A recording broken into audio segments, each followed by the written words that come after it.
Well, thank you for the opportunity to share today. I'm excited to be able to share about our Bloom Library platform. And Bloom is a free book creation platform. It was designed specifically for minority language communities. And it was also designed to be easy to use, even by people that have really not a lot of experience with technology. And it was also designed so that you could create books in any language and in any script. So I want to kind of tell a story about Bloom and how a small Christian publisher, Ernesto, might use Bloom in his publishing work in Latin America. So he heard about Bloom Library, just as you are today, and decided to check it out. And so he started with a overview video. Bloom is free open source software from SIL International. Bloom makes it easy for users with modest computer skills to create simple books in any script and any language. But Bloom has powerful features too. Bloom is especially good for making books for new readers with its unique tools to help you write decodable and leveled text. You can create templates for other content creators to use. You can make bilingual and trilingual books with ease. And Bloom's user interface is currently available in 21 languages. Bloom lets you go beyond print materials. Bloom has built-in tools for adding audio to books to create talking books.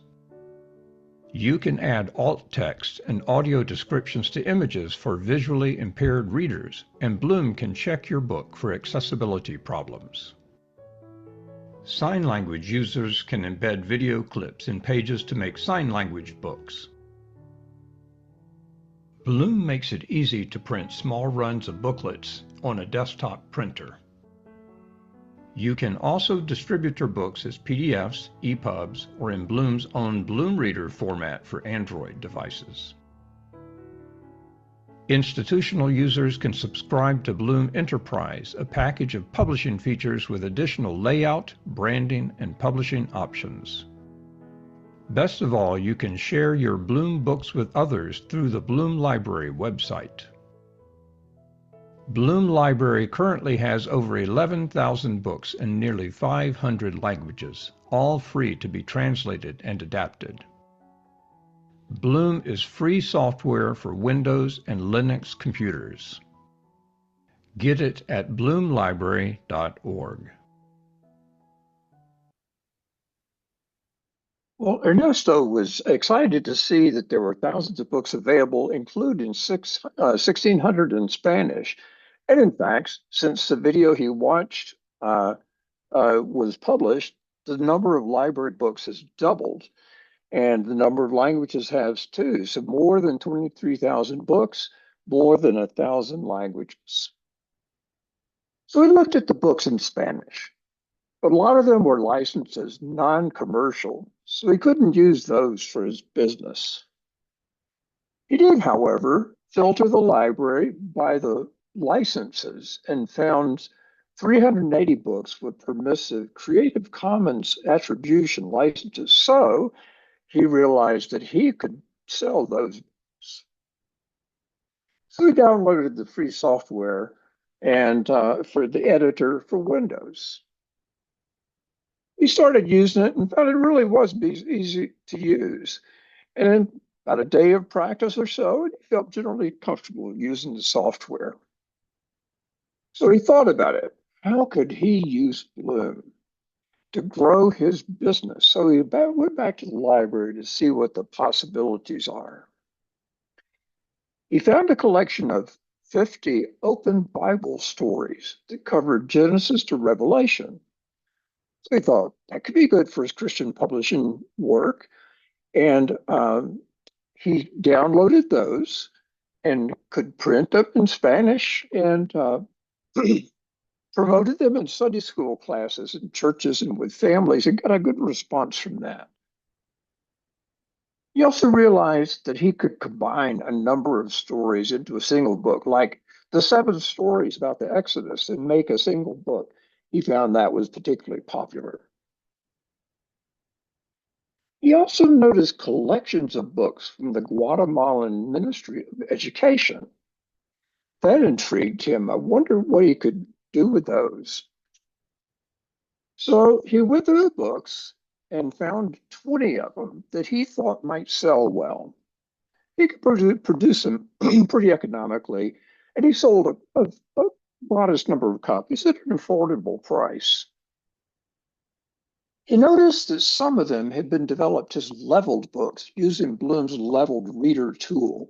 That way, he could create books that were progressively more challenging for new readers. So he found a set of 25 books in 5 different levels that he could sell to schools and families too, to help kids have success in learning to read gradually, progressively more complex books. He had to spend some time in promotion, but he was able to convince 10 schools to buy sets of these books for extra reading practice for their students. So far, his decision to begin using Bloom was paying off for him. He liked the fact that he had no software cost, but he was also intrigued by Bloom Enterprise. There was a subscription price, but a big plus was to be able to put his own publishing house name and logo on all his books. And then whenever he needed to do a new print run, some of the books he'd already printed, he could print them with his own branding on them and help build his business. So he subscribed, and by putting in his subscription code, he was able to get his own branding on books, like this Little Zebra Books had done. With his subscription, he also got a bookshelf in the library where his own books would show up, and he could have a little bit of description about his publishing house and what was in his collection. One thing he found is that when people read his books in digital form, then he could see what books were popular and where people were reading, and get some statistics, some analytics on the use of his books. I decided to offer some of his branded books for free to build his business.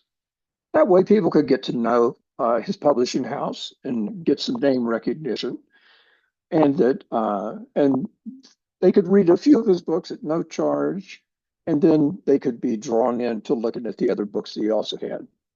The nice thing was that he could take any books and rebrand them with his own publishing house, and it cost him practically nothing to publish those books digitally. He also found that he could put some books up to read online, but not download. See, most books had a place where you can download the books in different forms. By adjusting the settings, he made it that people could only read them online. And then he could tell people how to buy a printed copy. He put up some of his books as samples to pique people's interest. It wasn't the whole thing, but they could see what the book was like. Now, with digital publishing, he realized he could create these talking books or narrated books. And so he started experimenting with that. Bloom had a built-in tool that could do the narration and recording. So he had some friends that were fairly well known in Christian community, and they had great reading voices. So they agreed to read the books, and he imported their narration into Bloom. And then people loved listening to these books. Param da ko nuhu yandla cha ana kala chul kusri shishi hui ana nibiti. One other Bloom Enterprise feature he realized he had access to was making comic style books with full page images and speech bubbles. That enabled him to make very attractive books that were similar to appearance to books from big publishers. He also saw it wasn't just for simple storybooks, but you could get some long form content too. For example, he saw this book, Why Care for Creation by the Mission OMF. He even saw that the Winnie the Pooh book was in the library. So he decided to try his hand at redoing some of his longer form books in Bloom. It was a bit challenging, but he was able to do it. And the result was he could post samples online and point people to his website and other places where they could buy copies. Some of his authors had made translations of these books into other languages, and Ernesto learned how to add other languages to digital books and easily export the files to print them in the other languages and even offer them online in a multilingual format. He thought about his journey. He got started for free, and that was great. He was able to leverage many existing books that he could print, and he could sell the books that had permissive licenses. Then, by subscribing to Bloom Enterprise, it increased his costs, but it also gave him new options and new visibility through the online Bloom library. As his business grew, he also used other software for different kinds of books. Bloom continued to be a very productive strategy for some of his publishing needs. He's glad he'd taken the plunge. Ernesto wants you to know that you can visit the library at bloomlibrary.org and get started.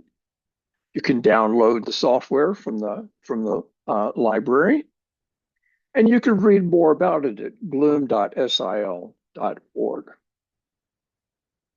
So that's the end of Ernesto's journey, and I thought maybe doing it in this format would enable you to get a little bit of a picture of how a small Christian publisher might use books.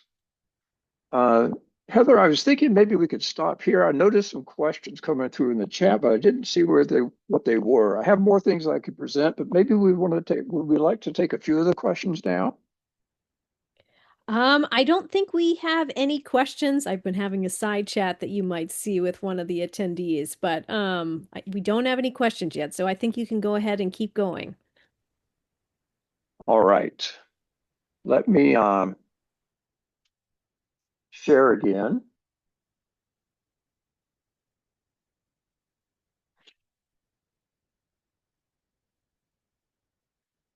I want to give you a little bit of a live look at some of the things that were previewed in the presentation. This is the library, and you'll always see the current number of books. Even since I made my notes, it's up over 24,000 and getting pretty close to 1,100 languages. You can browse the library by language, by topics, special interests like Bible books or health or STEM books. Hey, You can look at Paul, books that have. Mhm. could I just interrupt here? There are a couple of questions that did come through that I missed. And they have to do with what you were presenting. Somebody's asking, using other materials sounds like it could be a real copyright issue. So how do you deal with the copyright issue? And then the other are the multilingual formats are good quality, but translation is often tricky. So Uh-huh. maybe you can answer that now, or even as you continue, you could answer. Okay. Um, Let me see. I had some other things. So all these books are copyrighted. There is an owner, but we encourage the use of Creative Commons licenses. Now, it may be hard to see, but you may see it's licensed as a CC, Creative Commons, BY, which is attribution. With that license, the author, the owner, is letting anyone know that they can utilize the book in any way that they want to, including for commercial purposes. So it's always important when looking at books you might want to use to check to see what the license is. And the license will always be shown on a book's page. So if the person has licensed it in a way that does not prohibit certain uses, then you have freedom without even having to contact that because they've already announced what rights they give to other people. So certainly there will be some books with restricted licenses that might not allow you to translate it, might not allow you to create new versions, but there are hundreds and indeed thousands of books that have permissive licenses, which, though copyrighted, allow you to make your own copy. Um, with with regard to translation, see, I had a book on here, I think. Books can be translated, and of course, anyone can translate it, and they may not do a very good job. So if you have an audience in a different language, then certainly you have to work in a professional fashion so that the translation is a good quality one, which means a standard process. You do a translation draft, you run it by other people to see whether it makes sense to them. You do proofreading. Um, Reading out loud and narrating it is a good way to catch things that don't sound natural. And so Bloom, until AI helps us some more, will not translate the book for you, and you have to go through a normal translation process. But then you get the benefit of being able to have multilingual books. Is there any other questions right now, Heather? No, we don't Okay. have any other questions. Okay. One of the things that you'll see if you go to the library homepage is there's a section down here that says publishers and projects and organizations and governments. Those are some of the best books in the library. So even though there's thousands of books of varying quality, if you want to see some of the best books, come down here and check these collections, because those books, the books in these collections were very carefully prepared. There was a quality control process that they went through. And though I really commend these books to you to check out. As you said, if you go to the resources tab in the library, you will see the download button, and you could get started with the software on Windows computers. We do hope sometime to produce a Mac version, but we're not there yet.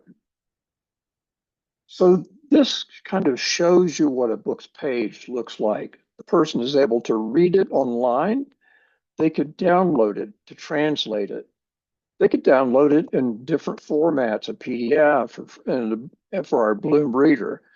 And then other information on here that tells about how long the book is, who's the owner, what the license is, and so forth.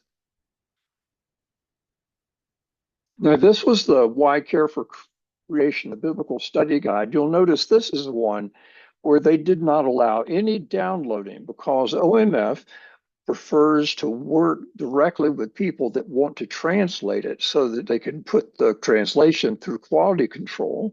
And so if somebody wants to translate it, they would get in touch with the copyright holder. For that reason, you'll see that the license is not a Creative Commons license, it's a custom license. So the person that uploads the book has the option to enable or disable different download and options. This particular one is an example of a sample of a book. So it shows people what the book looks like, but it's only a few pages. And if you want to translate it, it says how to get in touch with the owners to do a translation. So you can't download anything, you can't download it for translation. That was one of the options that Ernesto found out about. In this case, we see one of these books that has lots of languages in it. And one thing about the reader is that you can choose which language you want to see the book in, and it will switch the text for you on the fly. So any of the languages that are in the book can be selected at any time, and the book can serve multiple audiences that way. One of the things that I think could be particularly interesting to people is to have books that are in two different languages. In this case, two different varieties of the Malagasy language. So you could have a book in English and some other language, or in Spanish and say some Mayan language in Guatemala. So that's kind of a cool feature and can help when people are learning a different language to be able to read it in a language they do know, even as they read it in a language they're learning. This is the example of a bookshelf, as we call it, for a publisher. So these people, Little Zebra Books out of South Africa and Mozambique, uh, uh, created they had subscribed to Blue Enterprise and had their branding, and then they could organize their books in all the different languages that they publish in. And you can see here how they have then added their logo to the cover and some information on the back cover. So that's kind of an example of what you can get if you're a Bloom Enterprise subscriber. Okay, I'm going to stop there and we'll field some more questions. Okay, we've got two questions.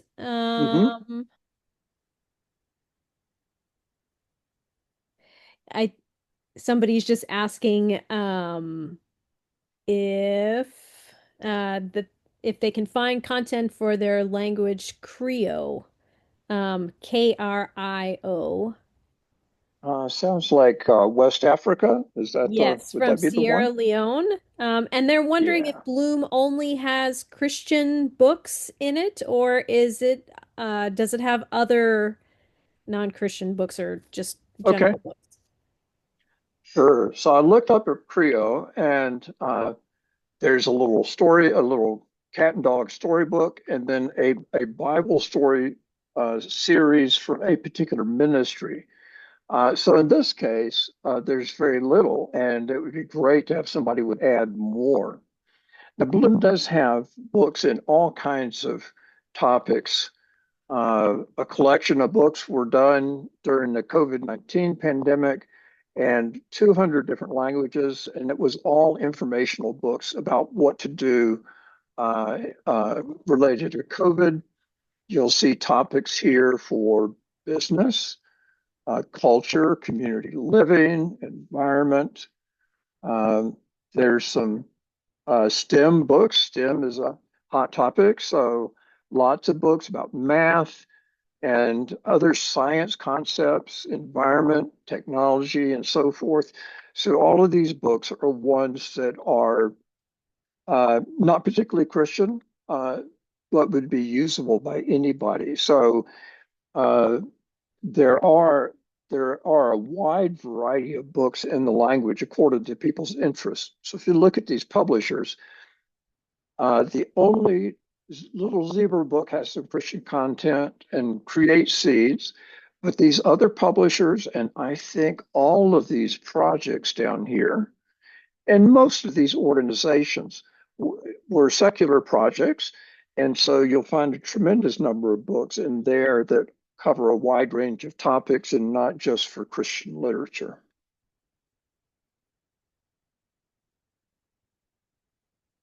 Any other questions? Yeah, I've got another question here. If I create a Spanish book, can anyone translate the book into the languages where SIL is working, for example, languages in Mexico? Will the audio also translate? Okay, if you create and upload a book in Spanish, like one of these here, then somebody could take this book and download it to translate it in their language. And then, yes, they could create a version of the book into, say, an indigenous language. I'm pretty sure this Mochica here is a language of Mexico. Um, so uh, they will have to do the work to create the translation. And then they will also need to narrate the book in the new language. But once you do that and you upload the book in digital form, then people have access to both the text and the audio in any of the languages in the book for which those have been provided. Another question here, somebody is asking, um, it seems that most of the books posted on Bloom are free, so how can you make money as a publisher? Okay, that's an excellent question. Um, there's a number of ways you could do that. Now, Bloom is not an e-commerce platform, so it's not going to help you with sales. One of the things I think we noted was that even though normally people can download it and translate it, they can download them in different forms, that it is possible then to make it so that they can only read the book, um, or even in a case like this, that they can't download it at all. And so you can point people to where they can buy the book. That might be to your website. It might be to, listing some bookshops that carry your books. So by using the tools available, you can limit people to just being able to perhaps read online, but not have their own, not be able to download a PDF and print it out. So the idea is to leverage the tools so that you can help people become aware that your book exists and where they can buy it, uh, without necessarily having to share it for anyone to read or download. So I hope that gives you a little bit of an idea. You still have to have your business, and however you make your books known and available, but then Bloom can be a place where people can learn about the books, perhaps read it online, but say if they want their own copy of the book, or if they want their own copy of the digital version, they have to come to you in order to be able to buy the book. So the trick is to learn how to use the books with permissive licenses that allow you to use the books for commercial purposes, for example, and then be able to make them available through your normal channels for sale. Okay, Paul, just to kind of reiterate. So, as a publisher that's selling books, you can find titles on Bloom that you can access that are books that are kind of open access with Creative Commons license that allow for commercial distribution. So, you could pull those books and distribute those locally and sell them. And then also, you can have your own collection on Bloom where you post either a few books that people can read, and then link, to your publisher website where they can find books that they can buy, or can you do excerpts as well of books that people can get a taste of what your books are and then they can go find them? Is that correct? Yeah. Okay. Yeah, so in this case, thinking about your own website, Little Zebra Books has their own website. So they gave a little bit of blurb here, and then they provided a link where people could go to their website and find out about what all they have available, their book formats. And, in this case, if they were selling books, they would have information in here on how to buy them. Now I've lost track of the follow-up question. Oh, the sample idea. I think this is probably the best example. In this case, uh, this this publisher published just the first few pages of the Jonah story, and then said, "And if you'd like to know more, you can get in touch with us, or if you'd like to have the entire book." So that's one of the things that the publisher tools allow somebody to do, is then to post something that people can get a little sample, get a little excerpt, and see what the book is like. And then either in the blurb about the book or even inside the sample, to provide the information about how they could go about getting the entire copy.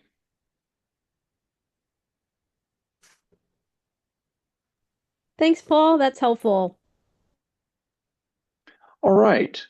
I'd like to switch gears then and show you the editor. I'm guessing that it would probably be helpful to you to get just a little bit of a feel for what the editor tool itself is like. So this is Bloom Editor, and the interface and layout is quite different from other software you'll be familiar with. And the reason is the design is very carefully constructed to make it extremely easy for people that have low levels of technology expertise to be able to use it. And so we haven't tried to follow, you might say, modern interface conventions because we're looking for ease. In this case, if I'm building a collection of books, and I've called this collection the MAI demo, then when I start, I have no books. You always create a new Bloom book from some source, and sometimes they're just blank books.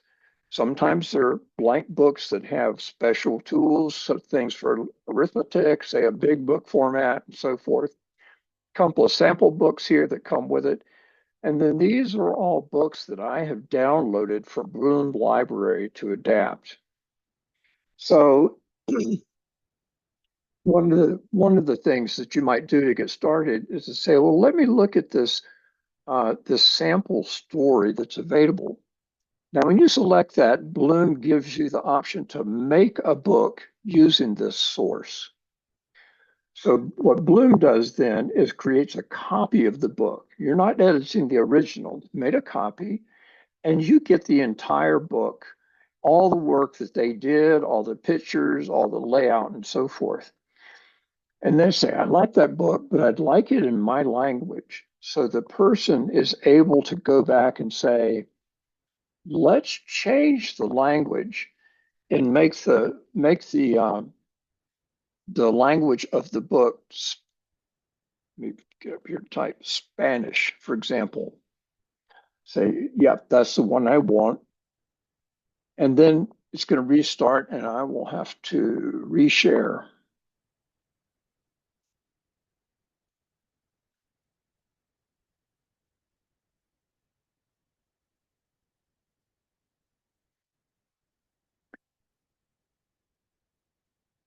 Okay, so once they're in, let's see,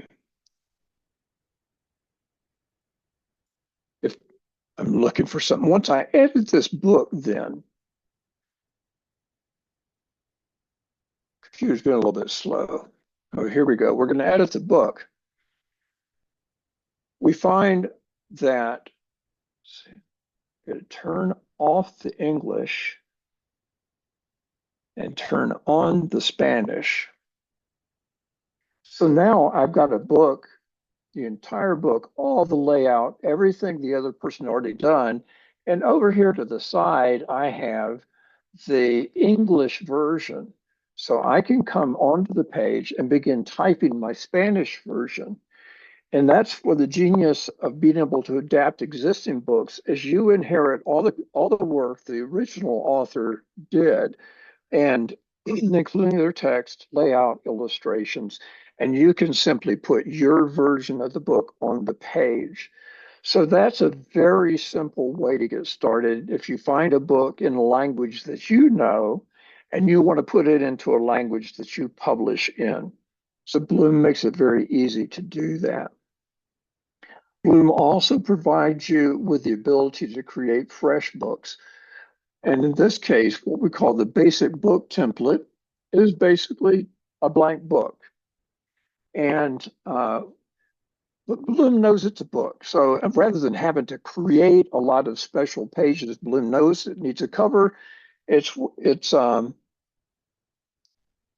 waiting for me to type the title in. If I put the title on the front cover, it knows what the title is, so it pops it there. It knows we need a credits page, so it has a credits page already laid out for you where you can set yourself as the copyright holder, and you can choose the license. Say in this case, I don't want people to use the book in a commercial way, so that just me gets to do that. So at that point, you have a book with covers, title page, credits page, and to build your book, you look for this plus symbol in the bottom left. And Another aspect of how Bloom makes things simple is they offer you a variety of standard page layouts. For example, picture in the middle, text top and bottom, a page that's just text, a page that's just a picture, so forth. And then Bloom will, when you say add page, Bloom will create a new page in the book. It's got a place to put in a picture. And so since this is a book about books, then I can choose an image from this art collection. And when I say, okay, Bloom takes that image and fills up the space with it. So I don't have to worry about resizing and whatnot. And I'm able then to build my book by adding the text. You can also add your own images, not just the stock images that are built into Bloom, but you can have an artist or yourself create the pictures, scan them, and then you can insert them on the page by going in and navigating to the file system and finding your book. So that means that you can create custom books that have just the things that you particularly want to share with people. Once once you have a book, I'm going to switch language back to English for a moment, so we can see what the publishing options would be. If I've got the book, if I'm satisfied with my book, I can go to the publishing options, and it offers a variety of ways to get output from my book. You can create PDFs, you can upload it to the library, you could create a digital book for our Bloom Reader app, or an EPUB, another popular format for digital books, or you could even, with a subscription, you could even produce an audio or video version of your book. So pretty common is to make a PDF, and there's a PDF creator inside the program. So it will take your book in Bloom, run it through the PDF creator, and then offer the book to you to preview. This is one way to check to see if it's coming out the way you want it to look. Sometimes the way I see it when I'm editing is a little bit different from how it's going to look when it's in a PDF form. And so this is an excellent way to just get a preview. So this is a standard PDF, goes from the front cover through to all the front matter, each of the pages, into the end. Now, Bloom will also, if you'd like to do the cover separately, so that maybe you print it on cardstock or in a colored paper or whatever. So it will take just the front and rear covers and create something that you could print out double-sided and in a different material, different color for the cover, and then it will allow you to create to go with that. You could also create a PDF that is ready for double-sided printing. So Bloom is organized and impositioning the pages so that you have something that could be printed out double-sided. So when you do it like this, then Bloom has organized. So here's page 1 and page 12.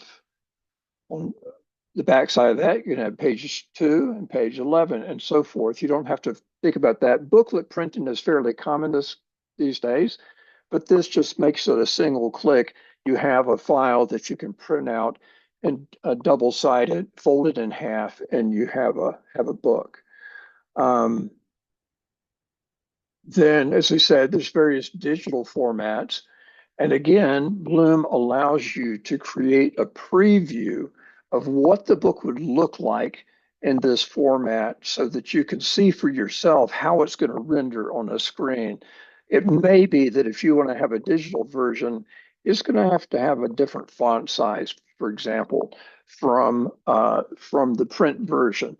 So, Bloom will create the version in digital format, but you'll see that not everything is fitting on the page. So I can get a preview like this, and I can immediately go back to edit the book and adjust it for a different format. In this case, it's laid out for A5 paper, but I could say I want to do it as a digital book to read on a device, and Bloom then adjusts the layout so that it's in a 16 by 9 digital version. Then if I find that the font is going to be too big or whatever, I can, I have options. I could adjust the size of the image, uh, decrease the size of the image, increase the text area, or I could go in and change the font size. Instead of 16, maybe if I go to 14, then I could probably have the original layout. So Bloom gives tools for a variety of different output formats. That's an overview, really. If you were practice doing just what I've shown, you would be able to build a new book. You would be able to take a book from the library and adapt it into another language. Have any new questions? I'm checking here. We've been fielding some questions here in the chat panel. People are wanting to know about Creative Commons licensing. Those who are listening to the recording afterwards, you can find Creative Commons licensing information and what the licensings are by going to Creative Commons, one word, .org. So creativecommons.org. There's somebody who is asking where can they find the software, and the website there is Bloom Library. Again, one word, Bloom Library .org. So bloomlibrary.org. And everyone, we'll be sending out a recording of this afterwards, and so you can go back and review the material. But somebody else has just said, "What an incredible tool!" Somebody has asked, "Does it allow different users to collaborate?" Well, that's a really good question, and it's something that wasn't originally available. But one of the Bloom Enterprise features is what we call team collections. And if you're working in a team collection, then it's a bit like software development or a library. I can find a book up here, and in essence, I check the book out. Then your teammates, it's not available to them at that point, and you have control over the book. Then you could do your editing. Perhaps someone else drafted it and you go in and you do editing. You can work with a book, make some changes, whatever, and then you can check the book back in. Then this is, it's a little limiting, but that's facilitated by using Dropbox, because the file sharing then runs through Dropbox, and the other person then can find the updated version and check it out and see what you've done. So that's a pretty powerful tool if you have multiple people involved. You might have an author who is authoring in Bloom, and then you can check the book out to see what they've done. You might have editors that you will let give access to your team collection, and then they could check out a book and they could go copy editing. They could do kind of more typical, editorial work and check the book back in. So there's some really valuable tools for facilitating a team approach, which is the normal approach anyway. One person doesn't do everything. So that tool that's part of the Bloom Enterprise package can then enable a team to collaborate together. Great. One other question here. Could we use this tool just for formatting a manuscript? Well, you can. Now, one of the things I try to point out to people is that Bloom's layout tools are fairly basic. So, I could there's a few options I have. I could for example, say I'd like to use a different layout for this page. And so you could use a separate, it just rearranges your content into that alternate layout. And it also has some tools for being able to cut up the page in different ways. Say up here on the top, I want to put a sign language video in there. Then you can divide up the page and you can drag the dividers around so that you can increase the size of one thing or another. And the same like that. But the tools for formatting are relatively rudimentary, and you need to remember that this is very page oriented. So when you have filled up a page, it doesn't automatically create a new page and flow the text to it. You build it a page at a time. And when you're filled up a page, you add an additional page and you keep working. Now, people who are used to more sophisticated uh, composition tools may find this quite limiting. So you do want to make sure that Bloom is suitable for the particular publishing task that you want to pursue. And there's probably going to be times with doing layout where you need more options than Bloom may offer. So you have to consider this probably as a tool in your toolbox. But you could create the pages and you could copy and paste text into the pages. You could insert the images, and certainly you could use this to from there you could get your PDF, you could get your EPUB or BloomPub and so forth. So we have many books in the library that were originally in some other format and were adapted, moved into Bloom so that Bloom could be a publishing platform for them. Hope that helps.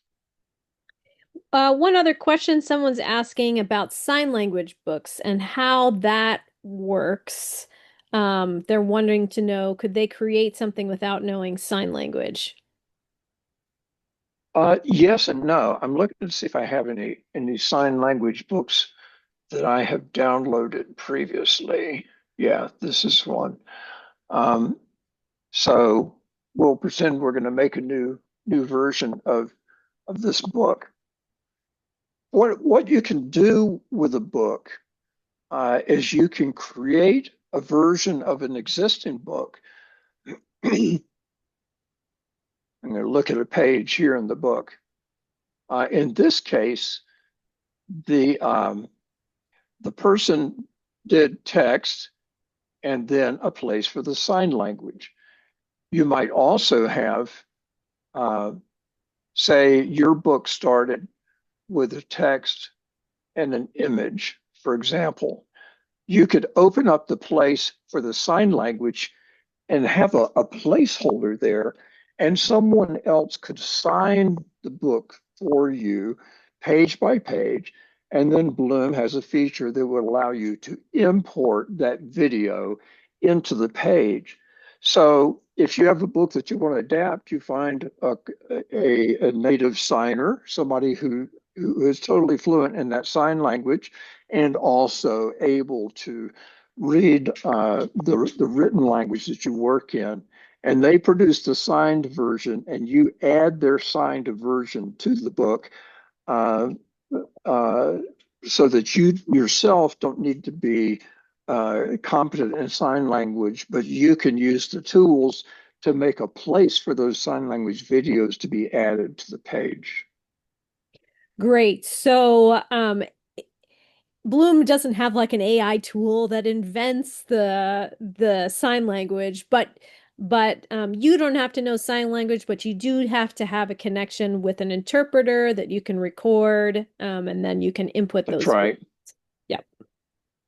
Yeah, so I just resized my screen a little bit. I hope you can still see it, but you can see that there is a recording tool so that if you yourself were a deaf person who signed, then you could record directly into Bloom yourself But as I say, you could also get somebody else to do the sign-in, and you could import the videos into the frames.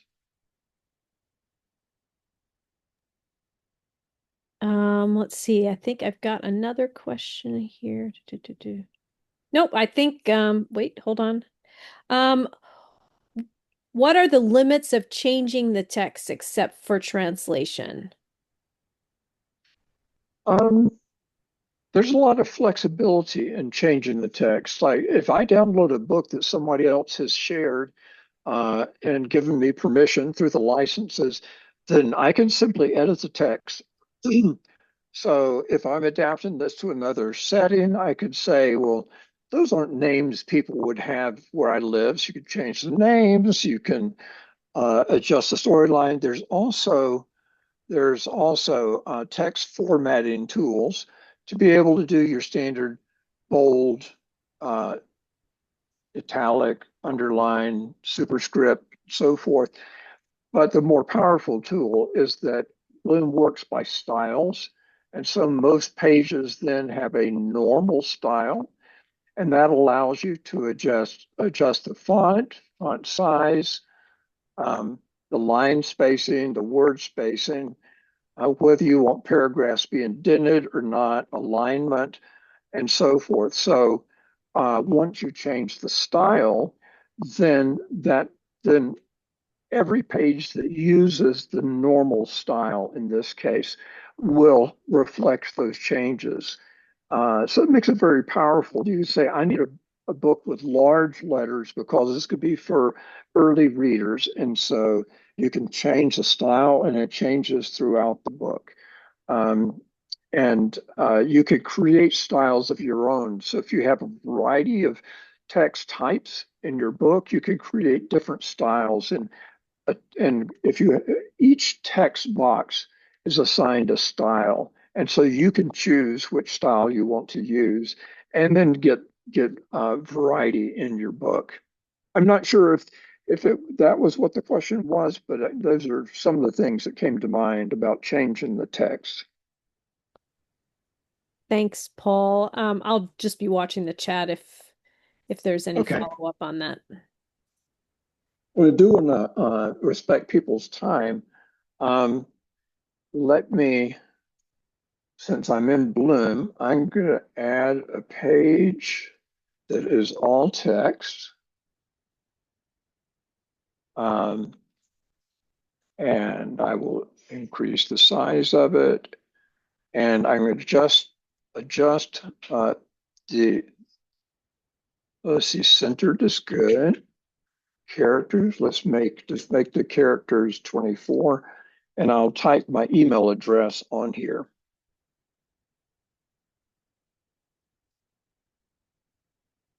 So again, if I want the text to be a little bit different, I can immediately go and just make adjustments to it using the formatting tool. So you're welcome to write me. My colleague Fraser Bennett is also on the call. We can put you in touch with the right person to facilitate your use of Bloom. We invite you to download it and just experiment yourself by going to the library. And we'd love to see many of you using Bloom in ways that supports and enhances your own publishing ministry. Thank you very much, Paul. You can go ahead and turn on your video. I think I turned that off on you earlier by accident. This is excellent. This is a really helpful overview. I think those who are here on this webinar will definitely want to go back to the recording to watch through some of this stuff because there's so much condensed information here. But it's exciting to hear that there is this tool that's available that people can use for publishing and for sharing their work and for finding titles as well. Just a few, Mia, before we start our closing credits here, I just want to find out if there are any other questions. If anybody else has any questions, please feel free to post them to the chat. I'll find them there. Um, Paul, is there anything else that you thought of, just in general about Bloom? Like, why would our community of writers, editors, and publishers working around the world, what do you think is the best thing that they can get from this? Well, a really good thing is to be a platform where you can share your books and have flexibility in how you do that. But also where you can leverage the work of others. When people have shared their books and with open licenses, then you have access to potentially hundreds of books that you can sample and choose and publish yourself under your brand, under your publishing house. And so you can really build your portfolio of books by taking advantage of works that other people have done and shared, as well as then use the platform to project your own books that you would like other people to become aware of and be attracted to. That's great. It does seem like for some of our many small publishers, finding titles can be difficult at times, and just the vast numbers of educational related things, which would allow people access to a general market. But Mhm. then also some of the great basic Bible stories and basic Christian literature that's there could have an audience in different places, and perhaps for some to the chance to experiment and test on Mhm. publishing books in other languages other than maybe the national language in their country. This could be That's an right. inexpensive way to try that. Yeah, that's Yeah. great. And if you want to test out a book, when you upload it, you could upload it as a draft. So only people with the link would be able to see it. So you could get some like a focus group. You could delve the book, put it up as a draft, and invite people to come look at it and then give you feedback on it. So there's some tools there that would help you get a sense for how your particular audience and constituency looks at your stuff. Great. And Paul, you posted your email address. That's Paul_Frank at SIL.org. Would people be able to reach out to you if they wanted to have extended time or like a different kind of demo that goes into kind of more specific details, or to connect with you to find out more about it? Absolutely. As I say, my colleague Fraser Bennett's on the call. I would pull him into it. He actually directs the Bloom program. And so, feel free to let us know what you're interested in. If we might see if we get a variety of requests, it might be possible to set up an additional Zoom call like this to if there's several people that are interested in the same things. Also, feel free to let Heather and MAI know about your interests or questions, and they may be able to be a clearinghouse for getting some of your questions answered as well. They'll let us know what people are asking about and are curious about. We'd be delighted to follow up with you. We'd love to see you adopt Bloom as one of the tools in your toolbox. Great, very good. Thank you very much, Paul. I'll just mention too, if some of you were not present for our June webinar, it was on a program called Community-Based Literature Development. And that program is about working with communities to develop a collection of literature, especially communities that have very little literature. And Bloom was the program that's often used to do that program. So that's a companion webinar that you may be interested in checking out. Well, I think we've answered all the questions that have come in throughout the webinar. So we'll go ahead and we'll start our closing slides. Mia, if you could pull those up. Thank you, everyone, for your excellent questions throughout. And Delighted to have been here with you here today. yeah, thanks, Paul. The webinar has been recorded.